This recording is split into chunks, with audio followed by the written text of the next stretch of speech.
Una vez que hemos explicado las características y los tipos de las clases de palabras, tanto variables como invariables, es ahora la hora de ver cómo debemos analizar las distintas palabras. Es decir, es la hora de ver el análisis morfológico. Analizar morfológicamente las palabras implica decir de qué tipo son, es decir, a qué clase pertenecen, cuáles son sus tipos o subtipos y después indicar también sus posibles variaciones, tanto de género como de número, como de tiempo, etc.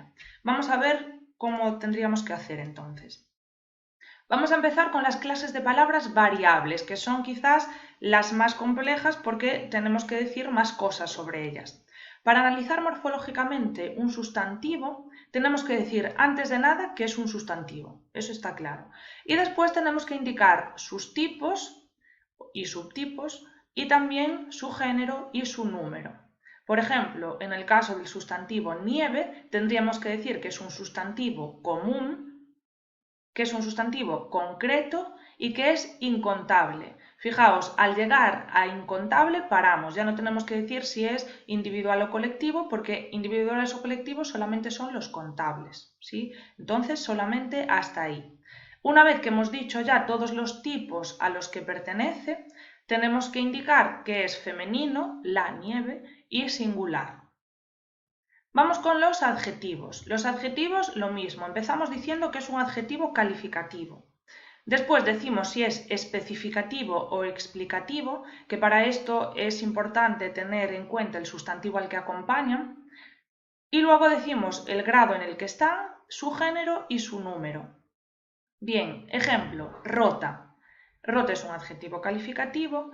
Decimos que es especificativo porque, bueno, dependiendo del sustantivo al que acompañan, pues puede permitirnos identificar ese sustantivo dentro de otro grupo de sustantivos. Por ejemplo, libreta rota, mesa rota, gafas rotas o lo que sea. Bien, sería especificativo. Está en grado positivo, fijaos que no estamos diciendo que esté más rota que la del vecino o menos rota que la de mi madre, es decir, lo dice en grado positivo. Y después ponemos también femenino singular. Vamos con los determinantes. Los determinantes empiezan igual, diciendo que son determinantes, decimos su tipo, que en este caso es demostrativo, aquel, y su subtipo, de lejanía. Luego el género, aquel es masculino, y el número singular. Continuamos con los pronombres, que el análisis es muy similar al determinante. Aquí tenemos yo, entonces diríamos que es un pronombre de tipo personal y de subtipo tónico, para diferenciarlo de los átonos. Otro subtipo dentro de los pronombres personales tónicos es esta indicación, que es de primera persona, para diferenciarlo de los de segunda persona, de tercera y lo que sea. Y además es de número singular. Fijaos que aquí no hemos puesto el género porque en este caso no tiene género, pero si en vez de yo fuese nosotras o nosotros, entonces sí que habría que poner que es género femenino o masculino. Y vamos ya por último, dentro de las palabras variables, con los verbos. Dentro de los verbos podemos encontrarnos con dos opciones distintas que requieren distinto tipo de análisis. Por un lado tenemos las formas personales, que son la mayoría, y por otro lado las formas no personales, que como sabéis son el infinitivo, el gerundio y el participio. El análisis, como digo, es diferente. En las formas personales debemos decir la persona y número, el tiempo y modo al que pertenecen, y luego el infinitivo de ese verbo y la conjugación a la que pertenece.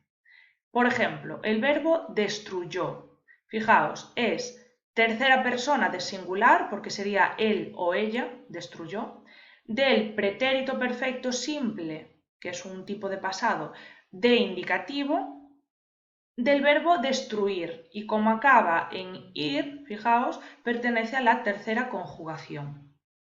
¿Qué pasa si tenemos un infinitivo, un gerundio o un participio, ya sea en forma simple o en forma compuesta? Pues que tenemos una forma no personal, por lo tanto, toda esta información de persona, número, tiempo, modo, no nos interesa porque no existe en realidad en las formas no personales.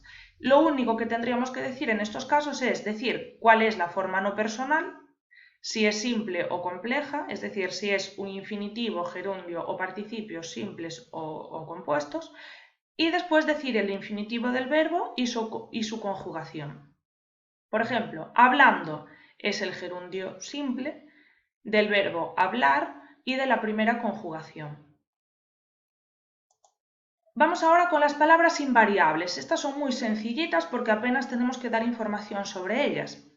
Dentro de los adverbios solo hay que decir que es un adverbio y a qué tipo pertenece según su significado. Por ejemplo, ahora es un adverbio de tiempo. Si tuviésemos así, adverbio de modo, allí, adverbio de lugar, etc. Dentro de las preposiciones, sencillísimo, solamente tenemos que decir que es una preposición y ya está. Las conjunciones, debemos indicar que es una conjunción, el tipo y el subtipo. Acordaos que los tipos eran coordinantes y subordinantes y los subtipos pues había varios dentro de cada grupo. Y es por lo tanto una conjunción coordinante y recordad, añade información, por lo tanto es copulativa.